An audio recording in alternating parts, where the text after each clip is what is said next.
Napoleon was born on August 15th, 1796. His father's name was Carlo, and he was a lawyer as well as a politician, and his mother's name was Marie. Napoleon really didn't have a childhood. He entered the military academy at age 10, and he graduated at age 16. He was first positioned at Corsica, which is where he was born. It's an island of France, and he fled once the Civil War started to the mainland of France, and this is about the same time as the French Revolution. He pretty much immediately became a shining star in France after he won the siege of Toulon. He became a military celebrity. Here's some background of the Reign of Terror. It was a 10-month period in 1793 to 94, ruled by the Committee of Public Safety. Maximilien Robespierre was the head, and he basically beheaded anyone who went against his government, which were mostly aristocrats. Robespierre was beheaded himself on July 28, 1794. Napoleon was in prison for his involvement with Robespierre. He actually became friends with him from writing a pamphlet called Supper at Beaucaire. He, though, was released 2 weeks later. And basically everything after this led to him taking power. He helped stop a rebellion at the National Convention where there was a switch to power to the Directory. And this is when he married Josephine, his first wife. A tidbit about her was Napoleon did divorce her when he started the Napoleonic Wars because he wanted an heir, Napoleon II. But he allowed Josephine to keep her title as well as property because he still did love her.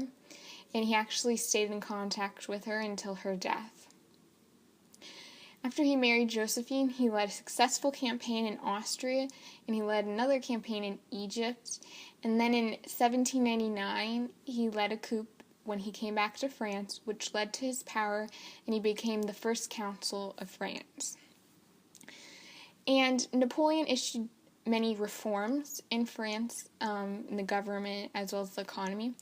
One of the highlights is the Napoleonic Code, which was separation of church and state, religious freedom, and no privileges based on birth, as well as it guaranteed some individual freedoms, and the right to divorce was guaranteed for women. And he also removed religious influence on schooling and created a system of public secondary schools. And he issued a national lottery system that helped raise money for the treasury. He created tax collectors, and he had the government distribute food to the poor, and he also created the Bank of France. Napoleon started the Napoleonic Wars in 1800, and it lasted until 1814. Basically, it was a period where Napoleon tried to conquer all of Europe, Russia, Prussia, Great Britain, Germany, or the Ottoman Empire, etc., because he wanted to have an empire of his own, not just France. He was very lucky. He controlled Austria very early on, and he actually forged new states in Europe. He created the German Confederation, and he also put his brother Joseph as the ruler in Spain, but that did start a civil war because the people did not accept him as ruler. And basically he was doing well until 1812, when Napoleon went to war full on with Russia, and it was winter, and basically the Russians took all the supplies and all the food, so when the French army got there, they starved and froze to death. So when he came back, already the Allies were getting close to coming into France, and on March 30th, 1814, Paris surrendered without a fight, and Napoleon abdicated the throne.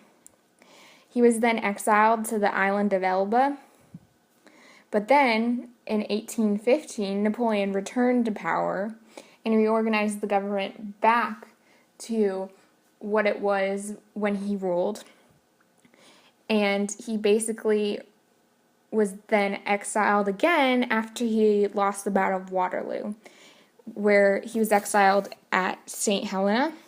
He died 6 years later on May 5th, 1821, from unknown causes. And after Napoleon was exiled in 1815, all the big rulers in Europe met together at the Congress of Vienna. Basically, they redrew up the borders of Europe to the pre-Napoleon state. They became very worried about revolution starting again. They didn't want anything to happen like Napoleon caused. And basically, he left a legacy of promoting total warfare, mass destruction, which is still continued today by European and American armies. Also, the Napoleonic Code is still used in France. Honestly, I think that Napoleon was a military genius. He might have not been the nicest, but he did create a lot of social reforms with the Napoleonic Code that made France a better place. And honestly, France wouldn't be what it was today without him being a ruler and taking a step towards democracy, even though he was sort of like a dictator. But, yep.